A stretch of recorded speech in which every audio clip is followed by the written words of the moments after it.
Even though I walk through the darkest valley, I will fear no evil, for you are with me. Your rod and your staff, they comfort me. Psalms 23, chapter 4, NIV.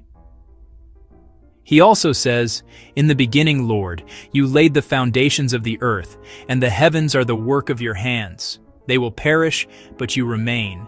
They will all wear out like a garment. You will roll them up like a robe. Like a garment they will be changed. But you remain the same, and your years will never end." Hebrews chapter 1, 10-12, NIV. We must pay the most careful attention, therefore, to what we have heard, so that we do not drift away. For since the message spoken through angels was binding, and every violation and disobedience received its just punishment, Hebrews 2, 1-2, NIV. Let us then approach God's throne of grace with confidence, so that we may receive mercy and find grace to help us in our time of need. Hebrews 4:16 on NIV. Son though he was, he learned obedience from what he suffered, and, once made perfect, he became the source of eternal salvation for all who obey him.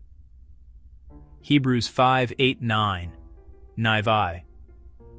God is not unjust. He will not forget your work and the love you have shown him as you have helped his people and continue to help them. Hebrews 6:10 NIV. The former regulation is set aside because it was weak and useless, for the law made nothing perfect, and a better hope is introduced, by which we draw near to God. Hebrews 7:18-19, NIV. How much more, then, will the blood of Christ, who through the eternal Spirit offered himself unblemished to God, cleanse our consciences from acts that lead to death, so that we may serve the living God? Hebrews 9:14 NIV. For Christ did not enter a sanctuary made with human hands that was only a copy of the true one. He entered heaven itself, now to appear for us in God's presence. Nor did he enter heaven to offer himself again and again, the way the high priest enters the most holy place every year with blood that is not his own. Otherwise, Christ would have had to suffer many times since the creation of the world.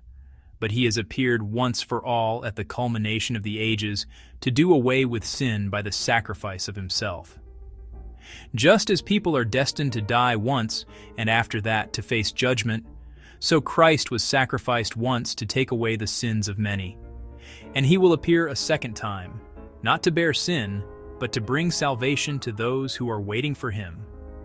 Hebrews 9:24-28 NIV. Anyone who rejected the law of Moses died without mercy on the testimony of 2 or 3 witnesses. How much more severely do you think someone deserves to be punished who has trampled the Son of God underfoot, who has treated as an unholy thing the blood of the covenant that sanctified them, and who has insulted the Spirit of grace? For we know him who said, "It is mine to avenge, I will repay," and again, "The Lord will judge his people." It is a dreadful thing to fall into the hands of the living God. Hebrews 10:28-31, NIV. Keep on loving one another as brothers and sisters.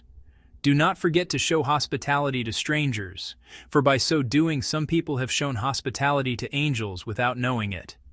Continue to remember those in prison as if you were together with them in prison, and those who are mistreated as if you yourselves were suffering. Hebrews 13:1-3, NIV. Marriage should be honored by all, and the marriage bed kept pure. For God will judge the adulterer and all the sexually immoral.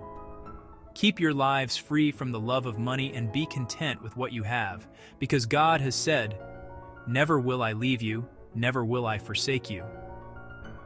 So we say with confidence, "The Lord is my helper, I will not be afraid.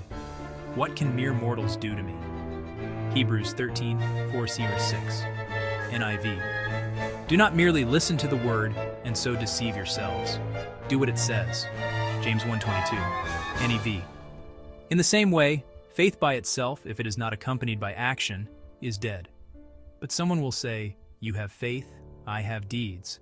Show me your faith without deeds, and I will show you my faith by my deeds. You believe that there is one God. Good. Even the demons believe that, and shudder." James 2:17-19, NIV.